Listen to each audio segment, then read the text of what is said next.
आइए मित्रों, आज हम मूल अधिकार के विषय में पढ़ेंगे। जो है मूल अधिकार के विषय में, मूल अधिकार क्या है, कैसे है, इसके विषय में जो है चर्चा किया जाए।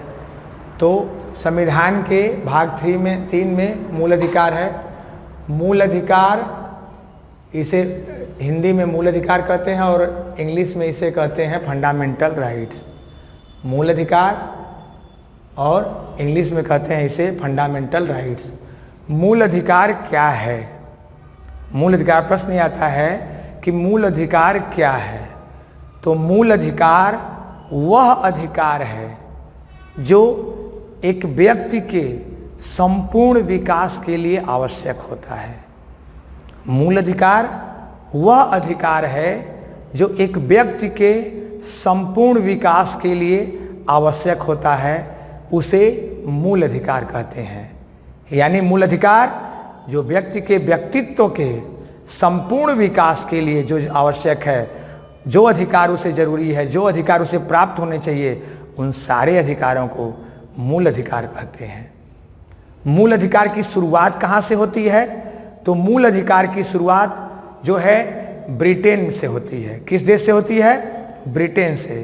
सन 1215 में ब्रिटेन के राजा जॉन ने अपने नागरिकों को, ब्रिटेन के राजा जॉन ने अपने नागरिकों को कुछ अधिकार दिए, जिसे मूल अधिकार बाद में कहा गया, और इसे ही कहा गया मैग्ना कार्टा। क्या कहा गया? मैग्ना कार्टा कहा गया।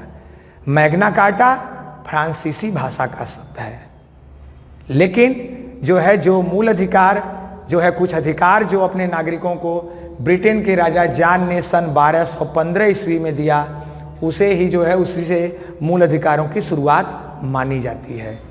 अब भारतीय संविधान में देखते हैं मूल अधिकार कहाँ से आया।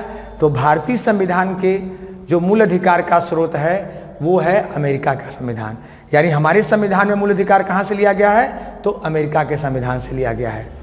अब मूल अधिकार जो है एक व्यक्तिगत अधिकार होता है। ये कोई सामाजिक अधिकार नहीं है, कोई आर्थिक अधिकार नहीं है, यह एक हर व्यक्ति का अधिकार होता है। तो मूल अधिकार एक व्यक्तिगत अधिकार है जो समस्त व्यक्तियों को प्राप्त होता है। ठीक है, व्यक्तिगत अधिकार है। मूल अधिकारों को न्यायालय द्वारा प्रवर्तनीय किया जा सकता है।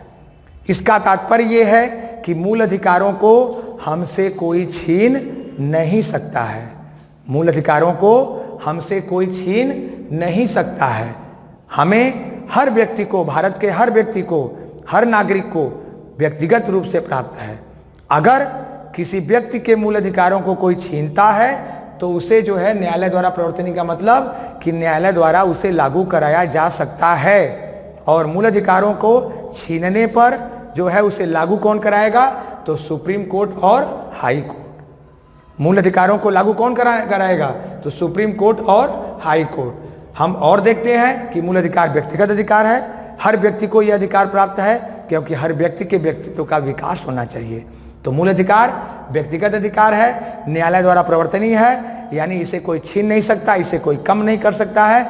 अगर कोई करने का प्रयास करता है तो हम उसे न्यायालय के द्वारा पुनः प्राप्त कर सकते हैं। या छीने गए मूल अधिकार को लागू कौन करेगा? सुप्रीम कोर्ट और हाई कोर्ट। तो न्यायालय द्वारा प्रवर्तनीय यानी सुप्रीम कोर्ट और हाई कोर्ट द्वारा मूल अधिकार प्रवर्तनीय है, लागू कराए जा सकते हैं। मूल अधिकार अब हमारे संविधान में कहाँ है? तो हमारे संविधान के भाग 3 में अनुच्छेद 12 से 35 तक है। तो मूल अधिकार हमारे संविधान में भाग 3 में अनुच्छेद 12 से 35 तक है। और हमारे संविधान में प्रारंभ में, मूल संविधान में 7 मूल अधिकार थे, लेकिन वर्तमान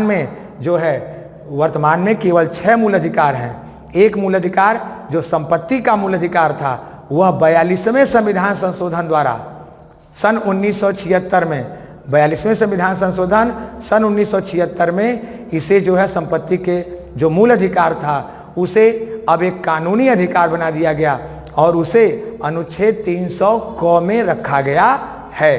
तो संपत्ति के जो मूल अधिकार था 42वें संविधान संशोधन द्वारा अब उसे कानूनी अधिकार बना दिया गया है और उसे अनुच्छेद 300 क में रखा गया है। तो वर्तमान में हमारे संविधान में कुल मूल अधिकारों की संख्या कितनी है? 6 है। हाँ, नमस्कार मित्रों, आप इस वीडियो को अधिक से अधिक लाइक और शेयर करें, अपनी राय कमेंट करके बताएं। इस तरह की और जानकारी के लिए हमारे टेलीग्राम व यूट्यूब चैनल शिक्षा फाल्कन को सब्सक्राइब करें, साथ ही बेल आइकन दबाएं, जिससे हमारी वीडियो की नोटिफिकेशन आपको सबसे पहले मिले। धन्यवाद।